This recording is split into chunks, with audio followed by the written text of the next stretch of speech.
The sound of champagne glasses clinking echoed through the penthouse like a warning.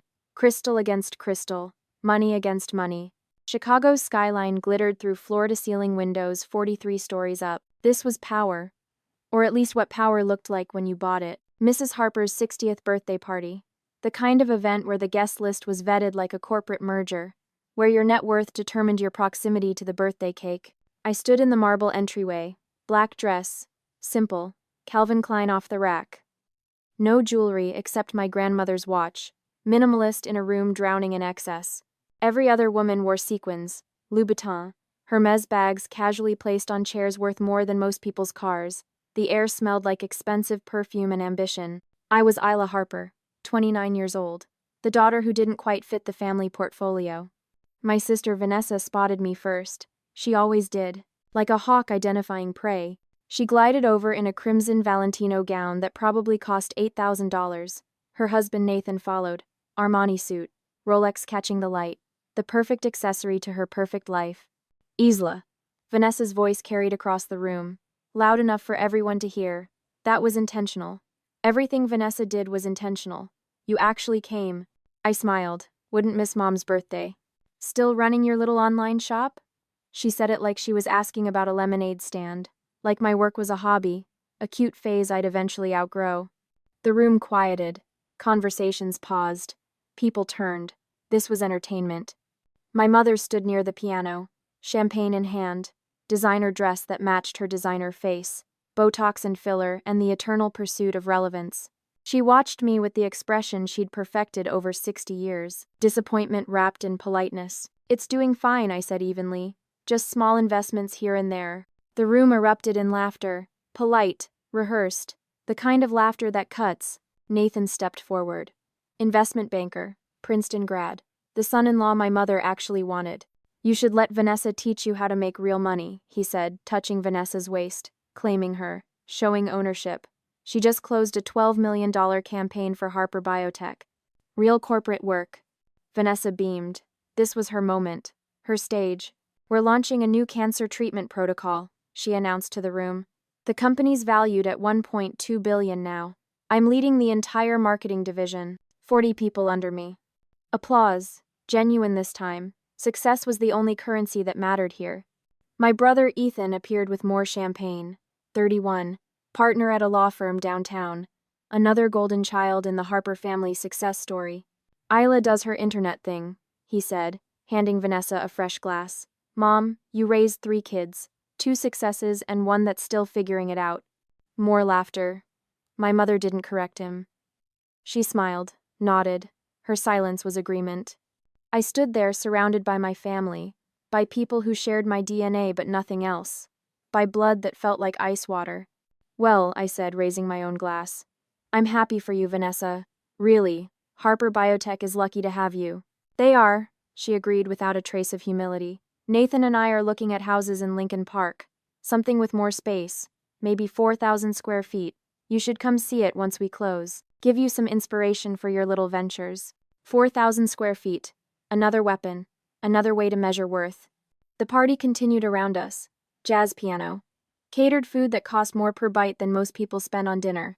Conversations about summer homes and portfolio diversification, and which private schools had the best college placement rates. I stayed for another hour, played my role, the disappointing daughter, the one who chose a different path, the one who'd never quite measure up. My mother cut her cake at 9. 3 tiers, fondant flowers, more art than food. She blew out candles, and made a wish probably involving Vanessa's continued success and my eventual transformation into someone worthy of the Harper name.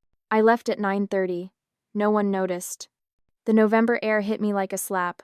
Cold, sharp, real. I walked 3 blocks to where I'd parked my Honda. 7 years old, paid off, reliable. Vanessa drove a Tesla. Nathan had a BMW. Status symbols that announced their arrival. I preferred invisible. My apartment was in West Loop. 12th floor. 1 bedroom. 900 square feet. Hardwood floors. Exposed brick. Minimalist furniture. Everything I needed and nothing I didn't. I dropped my purse on the counter. Made tea. Earl Grey. Simple. Honest. Then I opened my laptop. The screen glowed in the dark apartment. I pulled up my browser, entered a password only I knew, watched the page load. Zenith Ventures. My company, my creation, built over 7 years of careful decisions and calculated risks. The dashboard appeared. Clean, professional, numbers that told the real story. Total assets under management, $750 million. I scrolled down, past the real estate holdings, past the tech startups, past the sustainable energy investments, down to the portfolio section. There it was, Harper Biotech. Stake, 23.4%, primary investor anonymous. The largest single shareholder in my sister's billion-dollar company, the invisible hand that kept the lights on, the oxygen they breathed without knowing where it came from. I clicked into the details, reviewed the quarterly reports, the growth projections, the marketing budget Vanessa managed so proudly, all of it funded partially by money I'd invested 3 years ago, before the company went public. When it was just a promising startup with good science and big dreams, I'd believed in the mission, cancer treatment, saving lives. I'd put in my money because the research mattered. But the people running it, the ones taking credit, they had no idea who actually owned their success. The city lights reflected off my laptop screen. Chicago at night. Beautiful, cold, honest in its brutality. I took a sip of tea, let the warmth spread through me. Let the anger from tonight settle into something colder, something more useful. They wanted power. They wanted to look down from their penthouse and feel superior. They wanted to measure worth in square footage and job titles and designer labels. But I owned their oxygen, and they'd never even know. Until I wanted them to. Morning came with that particular Chicago cold that cuts through your coat and settles in your bones. November wind off Lake Michigan. Sharp, unforgiving, real. I drove through the financial district at 8 a.m. Glass towers reflecting gray sky. Men in suits rushing to meetings that would determine quarterly earnings and executive bonuses. The machinery of money in motion. My office was nothing like theirs. Zenith Ventures occupied the 3rd floor of a converted warehouse in River North. 1,500 square feet. Exposed brick. 3 desks. No receptionist. No marble lobby. No performance. Just results. My team was already there when I arrived. Marcus, financial analyst. MIT grad who'd burned out at Goldman Sachs and found his way to me. Claire, legal counsel. Former prosecutor who got tired of sending poor people to prison while rich criminals walked free. And David, tech specialist. The quiet genius who could find information most people didn't know existed. They were drinking coffee from the place downstairs. Not catered espresso. Just good coffee in paper cups.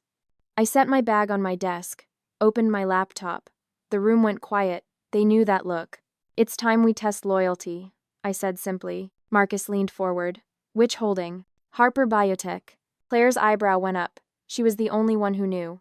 Who'd helped me structure the anonymous investment 3 years ago. Who understood what this company meant to my family. You sure? She asked. Pull everything, I said. Financial statements for the last 18 months, quarterly reports, internal projections, marketing spend, everything we have access to as primary shareholders. David's fingers were already moving across his keyboard. On it. I poured myself coffee, watched the data populate across the screen Marcus was projecting on the wall. Numbers that told stories, numbers that revealed truth. Harper Biotech looked good on paper, stock price stable at $42. Market cap holding at $1.2 billion. New drug in the pipeline. Marketing campaign launching today. But numbers lie when you want them to. And I knew how to read between the lines. Neurosyn, Marcus said, highlighting the new drug. Memory enhancement therapy. They're positioning it as the next big thing in cognitive medicine. Launch event is this morning, Claire added, checking her phone. Your sister's running the press conference. Of course she was. This was Vanessa's moment. Her chance to shine, to prove she was worth every dollar of that executive salary. I pulled up the live stream on my laptop. The feed showed Harper Biotech's headquarters. All glass and steel and corporate ambition. A podium set up in the main atrium. Reporters gathering, cameras ready. Then Vanessa appeared. Designer suit. Chanel probably. Hair perfect, smile practiced. The marketing director in her element. Good morning, she began, her voice amplified through the space. Today marks a revolutionary moment in cognitive science. Neurosyn represents our commitment to global innovation and sustainable healthcare solutions.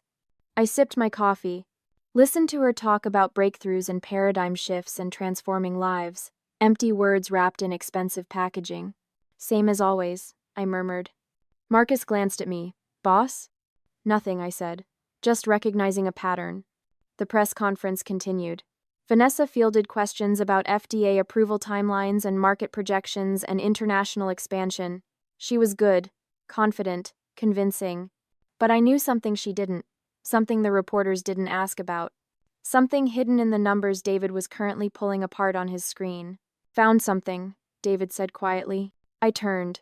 He was highlighting a section of the internal audit. Phase 2 trials for Neurosyn. Failed last quarter.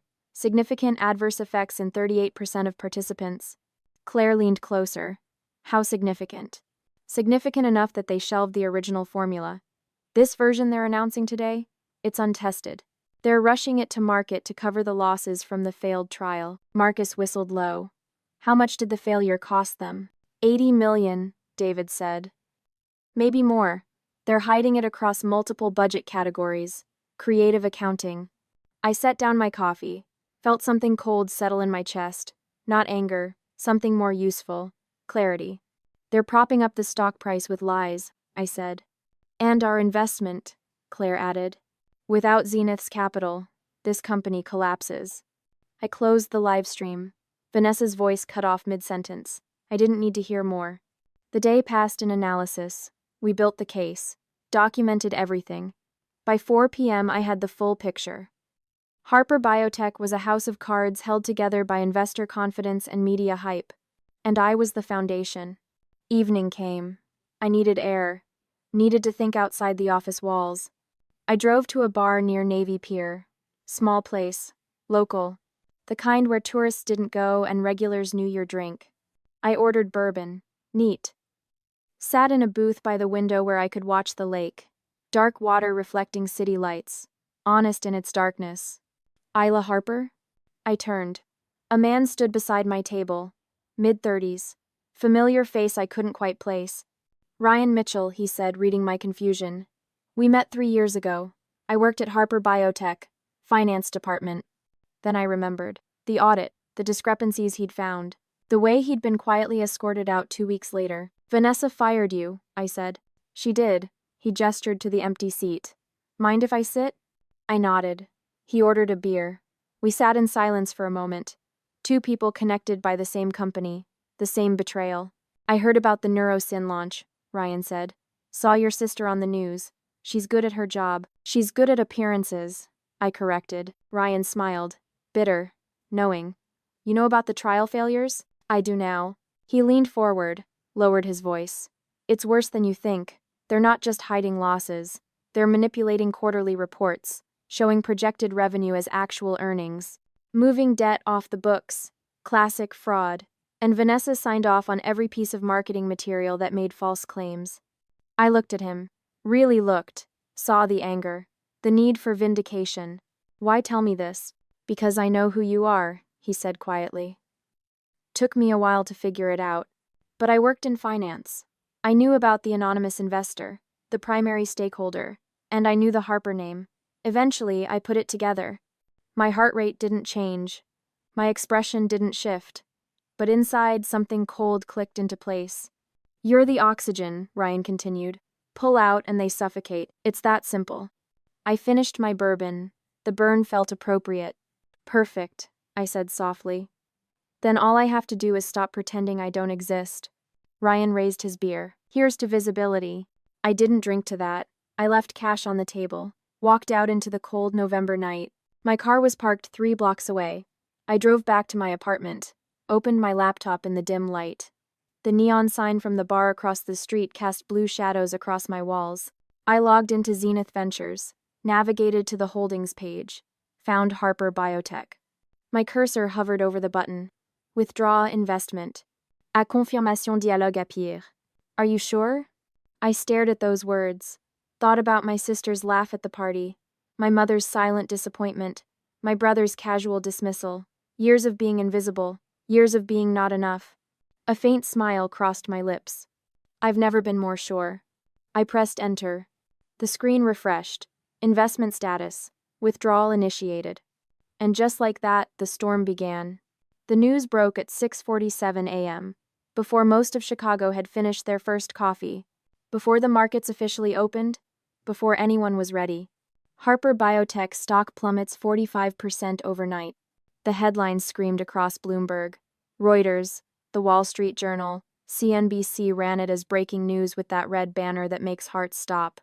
I watched it from my apartment, still in my robe, tea in hand, the morning light coming through my windows soft and gray. My phone started buzzing at 7, then it didn't stop. Unknown numbers, blocked calls, reporters who'd somehow gotten my contact information. I let it ring, watched the notifications pile up like snow. Across town, Vanessa's morning was very different. Her office at Harper Biotech was chaos. I knew because Marcus was monitoring their internal communications. Legal but useful. The advantages of being a primary shareholder with access. Vanessa's assistant was crying. The CFO was locked in his office. The CEO was fielding calls from the board. Investors were demanding answers. Shareholders were threatening lawsuits. And Vanessa was screaming. Who pulled the funding? Her voice carried through the glass walls of her corner office. Who the hell did this?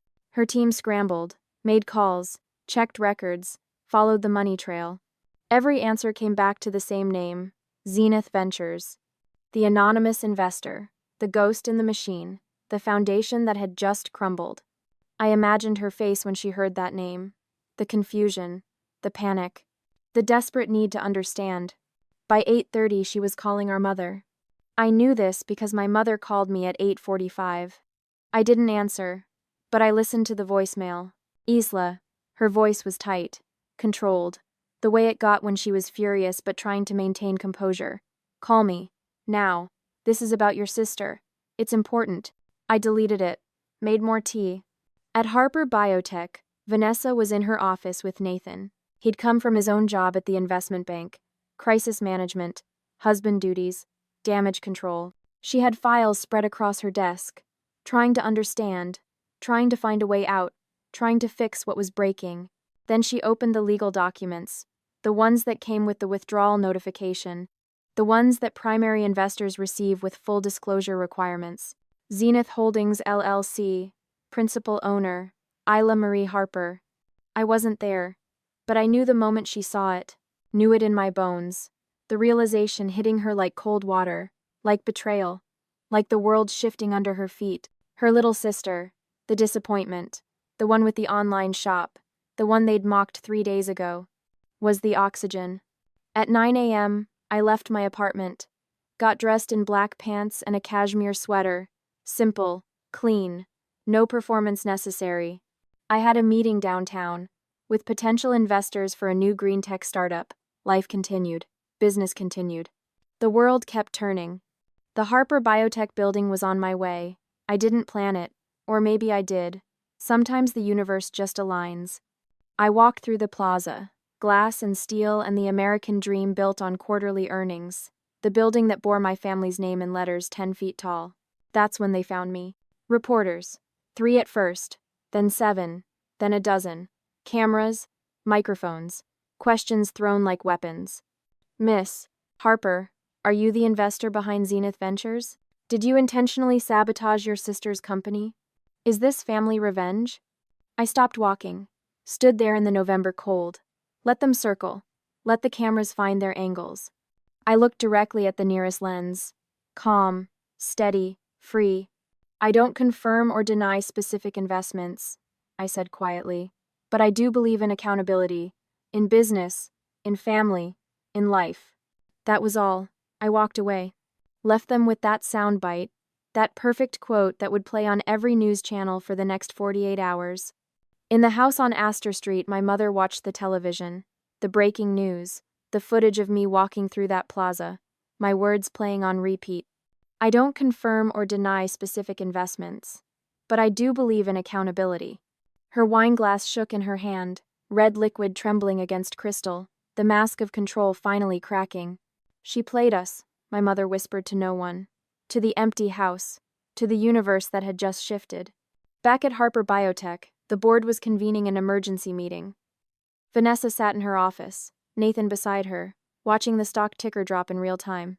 45% down, still falling, like a body in free fall. Shareholders were calling for blood. The FDA was asking questions about neurosyn. Journalists were digging into those failed trials. Everything hidden was coming to light. By noon, the board made their decision. Unanimous. Vanessa Harper, marketing director, terminated, effective immediately. Nathan held her while she cried, while her perfect life crumbled, while everything she'd built on lies and borrowed money disappeared. Security escorted her out at 1 p.m. The walk of shame through the building that bore her family name. Past colleagues who wouldn't meet her eyes, past the lobby where her launch event had happened just yesterday. Her company phone, her laptop, her access badge, all surrendered, all gone. She left through the side door. Photographers waiting anyway, catching her tear-stained face, her wrinkled suit, her husband's protective arm around her shoulders. The image would be on the front page of the Tribune tomorrow. The fall of a golden child. The consequences of arrogance. My phone rang at 3 p.m. Ryan. I answered this time. They're done, he said simply. Vanessa's out. The stock is still dropping. The SEC is opening an investigation. The whole thing's collapsing. I stood at my office window, looking out at the city. The same view Vanessa had loved from her corner office. The same skyline that represented power. Good, I said quietly. Let them learn that silence was never weakness. What about you? Ryan asked. The press is going crazy. Your family must be losing it.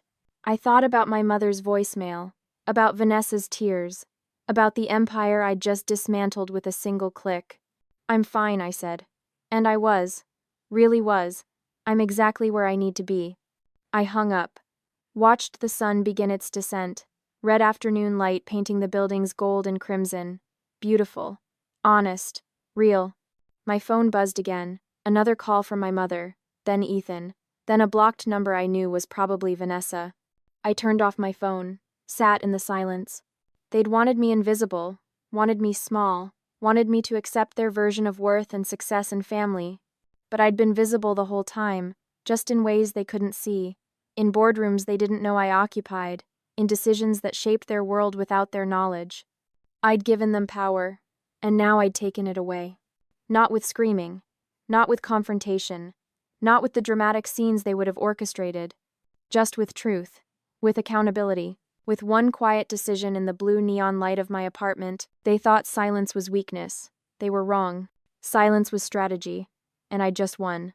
7 days after Harper Biotech collapsed, my doorbell rang at 6 p.m. I wasn't expecting anyone. Hadn't been expecting anyone for a week. I'd been invisible by choice. No interviews. No statements. No social media. Just silence while the world burned around the story I'd created. I checked the security camera on my phone. Saw her standing in my hallway. No designer dress. No red lipstick. No armor. Just Vanessa, my sister, looking small. I almost didn't open the door. Almost let her stand there until she gave up and left. But something in her posture stopped me. The way her shoulders curved inward. The way her head hung low. Defeat looks the same on everyone. I opened the door. She looked up. Her eyes were hollow. Dark circles like bruises. Hair pulled back in a messy ponytail. Jeans and a sweater I recognized from college. She looked like she hadn't slept in days. She probably hadn't. Isla. Her voice cracked on my name. I stepped aside, let her in, closed the door behind her. My apartment was quiet, minimalist, everything in its place, the opposite of her life right now, the opposite of chaos. Sit, I said simply. She moved to the couch like she was walking through water. Slow, heavy, every step an effort. I went to the kitchen, put the kettle on. Earl Grey, the tea our grandmother used to make. The grandmother who'd left me the money that started everything.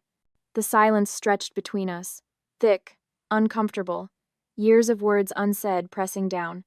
I brought 2 cups, set one in front of her, sat across in the armchair, waited. Vanessa stared at the tea, steam rising between us. Then she looked up. Her eyes were red, angry, broken. You destroyed my life, she said. The words hung there, an accusation, a plea, a truth she believed. I took a sip of tea. Let it burn my tongue. Let the silence breathe. No, I said finally, my voice calm, even I stopped funding your arrogance. Her face crumpled. That's the same thing. Is it? I leaned forward. I invested in Harper Biotech because the science was good, because the mission mattered, because I believed in saving lives. Not because I believed in you.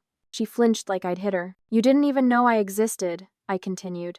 Not as an investor, not as someone who mattered. To you, I was just the disappointing sister, the one who sold things online, the one who wasn't worth your time. That's not fair, Vanessa whispered. Fair? I laughed. Actually laughed. The sound surprised both of us. You want to talk about fair? Let's talk about Mom's birthday party. About you asking if I still ran my little online shop. About Nathan saying you should teach me about real money. She looked away. Out the window where Chicago was turning gold in the sunset. Do you remember? I asked, my voice soft as breath, when you laughed because I sold candles online? Vanessa's jaw tightened. She remembered. Of course she remembered. I was 22, I continued, fresh out of college, living in a studio apartment in Logan Square, making $300 a month selling hand-poured candles on Etsy. I stood up, walked to the window, let the light hit my face. You came to visit once. Saw the candles cooling on my kitchen counter, the labels I was printing on my cheap printer. You laughed, called it cute, said maybe I could make enough for rent if I was lucky. The memory was sharp, clear, like it happened yesterday instead of 7 years ago. Those candles, I said, turning back to her, built this company. Every little thing you mocked, every hustle you dismissed, every risk you said was stupid. They built my freedom. Vanessa was crying now, silent tears running down her face. No sound, just water and pain. I went from candles to consulting, I continued.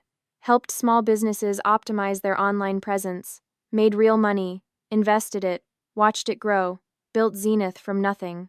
From things you thought were beneath you. I sat back down, looked at my sister, really looked at her. You had every advantage, I said quietly. The right schools, the right connections, Mom's approval, Dad's pride, everything handed to you. And you still needed my money to succeed. She covered her face with her hands, her body shook. I felt something then, not satisfaction, not quite pity, something more complicated, something that tasted like closure. We sat there as the light changed, gold to orange to pink, the city transforming outside my windows. Finally, Vanessa lowered her hands. What do you want from me? Nothing, I said honestly. I don't want your apology. I don't want your understanding. I don't want anything you have to give. I stood, went to my desk, pulled out an envelope I'd prepared days ago, sealed, final. I held it out to her. That's for Mom. Give it to her when you're ready. Vanessa took it, her hands trembling. What does it say? That I don't want her apology either, I said. That I'm done trying to be enough for people who'll never see me. That I choose distance over dysfunction. She stared at the envelope like it was a weapon. Maybe it was. I'm moving, I added. Austin, opening a new Zenith office there, focusing on green tech, starting fresh. Running away, Vanessa said bitterly. Moving toward, I corrected. There's a difference. You'll figure that out eventually. She stood, clutched the envelope, walked to the door like she was leaving a funeral. Maybe she was. The funeral of who we'd been to each other, who we'd never really been. At the door, she turned back. I'm sorry. For everything. I really am. I nodded. I know. But sorry doesn't rebuild what you tore down. Sorry doesn't give me back the years I spent trying to earn your respect. She left without another word. The door closed with a soft click. I stood there in the fading light, the sunset filling my apartment with color, pink and orange and gold. Beautiful, honest, real. I didn't smile, didn't cry, didn't feel victorious or vindicated. Just closed my eyes, took a deep breath, let it fill my lungs, let it remind me I was alive, free, mine. In that moment, I understood something I'd been learning for 7 years. Revenge isn't retaliation. It's not about destroying someone else. It's not about watching them fall. It's about reclaiming yourself, your worth, your voice, your right to exist without permission. It's about building something so undeniably real that no one can dismiss it, so powerfully yours that no one can take it away. The candles had built this, the mocked hustle, the dismissed dreams, the things they'd thought were small. Small things become empires when you believe in them, when you water them with work and time and faith. I opened my eyes, looked at my reflection in the window, saw myself clearly for the first time in years. Not the disappointing daughter, not the unsuccessful sister, not the one who wasn't enough. Just Isla Harper, 29, self-made, free. And that was more than enough. 2 years later, Austin, Texas. The city where tech dreams go to grow under endless blue sky and relentless optimism. I walked out of the building at 9 a.m., glass and limestone. Modern, clean. The sign above the entrance read Zenith Green Labs in letters that caught the morning Sunday. My building, my company, my vision made real. The air was different here. Warmer, lighter, like the city itself was breathing possibility. No more Chicago cold cutting through your bones. No more gray skies pressing down. Just sun and space and room to become. My team was inside. 23 people now. Engineers, analysts, designers, people who believed in sustainable energy, in carbon capture technology, in building a future that didn't burn. We'd just closed a $100 million green investment fund. The press conference was scheduled for 11. Reporters were already gathering, cameras being set up, the machinery of attention grinding to life. I used to hate attention, used to prefer invisible. But somewhere between Chicago and Austin, between silence and speaking, I'd learned something. Visibility wasn't the enemy, performing was, and I didn't perform anymore. The conference room filled. Journalists, investors, tech bloggers, people who wanted the story. The woman who'd taken down her sister's company, the family drama wrapped in financial scandal. But that wasn't the story anymore. That was just the prologue. I stood at the podium. No notes, no script, just truth. "Thank you for being here," I began, my voice steady, clear, mine. 2 years ago, I made a decision that changed my life. Not the decision everyone knows about, a different one. I decided to stop trying to prove I was enough. The room quieted. This wasn't the soundbite they'd expected. "I used to think success was about proving them wrong," I continued. "Proving I was smart enough, worthy enough, valuable enough. But that's exhausting. That's building your life on someone else's foundation." I looked around the room, saw people leaning forward, actually listening. "Now?" I smiled. "Now it's about doing something right. Building companies that matter. Investing in technologies that solve real problems. Creating value that lasts beyond quarterly earnings." The questions came after. About the fund, about our green tech portfolio, about the future of sustainable energy. Real questions, substantive, important. Not one person asked about my sister, and I was grateful for that. Back in Chicago, things were different, very different. My mother's mansion on Astor Street sold in March, $6.2 million, below asking. The market had softened. Or maybe the Harper name wasn't worth what it used to be. Eleanor Harper signed the closing papers alone. No husband beside her. The divorce had been finalized 8 months ago. Quick, brutal, financial. She moved to a condo in Streeterville, 2 bedrooms. Lakeview, still nice, but not a mansion, not a monument to success, just a place to live. I heard this through Marcus, who heard it through real estate circles, through the Chicago gossip that traveled like wind through glass towers. I felt nothing when I heard. Not satisfaction, not pity, just the quiet acknowledgement that consequences exist. Vanessa opened a coffee shop in Wicker Park, small, indie, the kind of place with mismatched furniture and local art on the walls. She called it Second Brew, a name that said everything about starting over, about second chances, about humility learned the hard way. Nathan had left her 6 months after she lost her job, moved to New York, married his ambition to someone with better prospects. Some men only love what success looks like. But Vanessa was learning. I saw her Instagram sometimes. Photos of latte art, customers smiling, her in an apron instead of Chanel, her face softer, less performed. Maybe losing everything had taught her something. Maybe she'd finally learned to listen instead of lecture. My brother Ethan sent an email 3 weeks ago. Subject line, "I'm sorry." I almost deleted it unread, but curiosity won. Or maybe just the need for closure. The email was long, rambling, honest in a way he'd never been in person. He talked about therapy, about recognizing his role in the family dysfunction, about understanding how he'd used cruelty as currency to buy our mother's approval.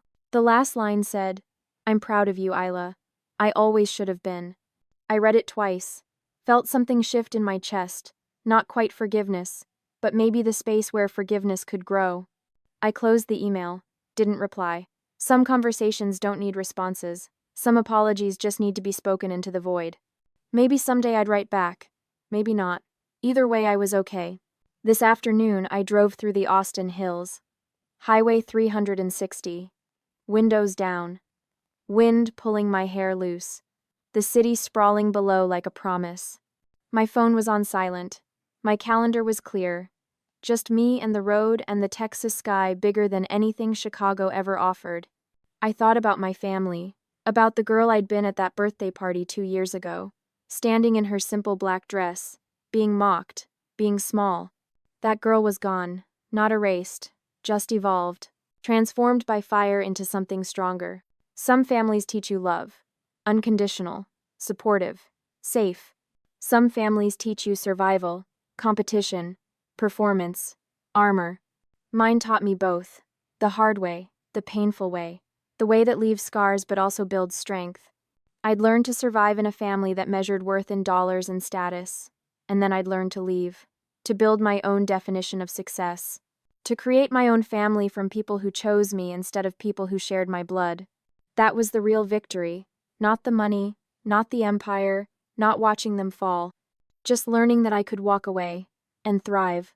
I pulled into the Zenith Green Labs parking lot at 5. The sun was still high, golden, warm. My team was on the rooftop deck. Friday happy hour, a tradition we'd started 6 months ago. Beer and tacos and conversation that wasn't about work. They waved when they saw me, called out, made space at the table. Marcus, Claire, David. All of them had followed me from Chicago. Plus 17 new faces, young, brilliant, hungry to change the world. I grabbed a beer, sat down, listened to them laugh, watched the sun paint the sky orange and pink. This was my family now, built on choice, on respect, on shared vision instead of shared DNA. Someone made a joke. The table erupted. I found myself laughing, really laughing. The kind that comes from your chest instead of your throat. The camera would zoom out now if this were a movie. Show all of us on that rooftop. Show the city spreading below. Show the sky opening up above. Show a woman who'd been told she wasn't enough finally understanding she'd always been more than. Isla Harper, 31 years old. No longer Chicago's quiet sister. No longer anyone's disappointment. Just proof. Living proof. Walking proof. That silence was never weakness. That patience was strategy. That watching and learning and building in the dark was more powerful than any spotlight. That the girl they'd mocked for doing business online had built an empire they couldn't touch. Not through retaliation, not through destruction, but through the simple revolutionary act of believing in herself. And that was the most powerful counterattack of all.